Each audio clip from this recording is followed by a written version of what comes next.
आगे बढ़ते हैं। फौज में खवातीन अफसरों के मुस्तकिल कमीशन के मामले में सुप्रीम कोर्ट ने मरकज को मजीद मोहलत दे दी है। सुप्रीम कोर्ट ने हुक्म की तामील के लिए मरकज को एक और महीने की मोहलत दी है। मरकज ने अदालत में कहा कि हतमी फैसला आखिरी मरहले में है और इस सिलसिले में ऑर्डर कभी भी आ सकता है। मरकज की जानिब से बाला सुब्रमण्यम अदालत में हाजिर हुए। उन्होंने कहा कोरोना को पेश नजर रखते हुए इस सिलसिले में मजीद मोहलत दी जानी चाहिए। वजारत दिफा के मुताबिक लॉकडाउन के सबब दफ्तर बंद थे और मुलाजमीन भी कम हाजिर रहे, जिसकी वजह से अदालत के जरिए दिए गए वक्त में हुक्म पर अमल दरामद नहीं हो सका।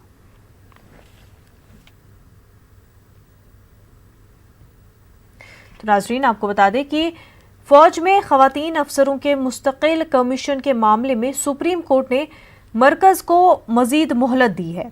सुप्रीम कोर्ट ने हुक्म की तामील के लिए मरकज को एक और महीने की मोहलत दे दी है।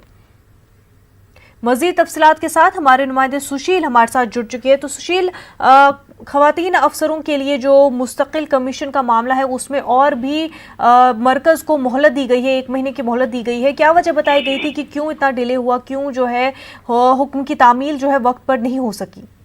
जी देखिए, साफ तौर से केंद्र सरकार ने हाल ही में एक एप्लीकेशन दाखिल करके मुनज़्ज़ा सुप्रीम कोर्ट में कहा था कि उन्हें और समय देनी चाहिए, क्योंकि जिस तरह कोविड संक्रमण चल रहा है और ऐसे में कुछ लोगों की जो हाजिरी है वो बहुत कम था, जिसकी वजह से रिपोर्ट जो है वो भी फाइनल नहीं हो पाई है। लिहाजा इस मामले में केंद्र सरकार ने एक तय समय निर्धारित किया था, यानी कि 6 महीने का समय फिलहाल मांगा गया था सेंटर की तरफ से। और ये कहा था कि जिस तरह कोविड संक्रमण चल रहा है ऐसे में वुमेन कमीशन बनाने के लिए 6 महीने का समय दिया जाए, लेकिन सुप्रीम कोर्ट ने फिलहाल ये कहा कि 1 महीने का समय कोविड संक्रमण देखते हुए दिया जा रहा है, क्योंकि 1 महीने के भीतर अस्थायी कमीशन बनाने का जो आदेश है वो फिलहाल सुप्रीम कोर्ट ने दिया है। लेकिन केंद्र सरकार की तरफ से ये कहा गया था कि कुछ टेक्निकल फॉल्ट था और कोविड संक्रमण के चलते कुछ ऐसे जो बड़े अधिकारी हैं जिनकी हाजिरी भी कम हो गई थी, जिसकी वजह से जो रिपोर्ट है वो फाइनल नहीं हो पाई। उम्मीद ये है कि अगले हफ्ते या उसके अगले हफ्ते रिपोर्ट इस मामले में आ सकती है, जिसके बाद एक फाइनल जो ऑर्डर है वो केंद्र सरकार की तरफ से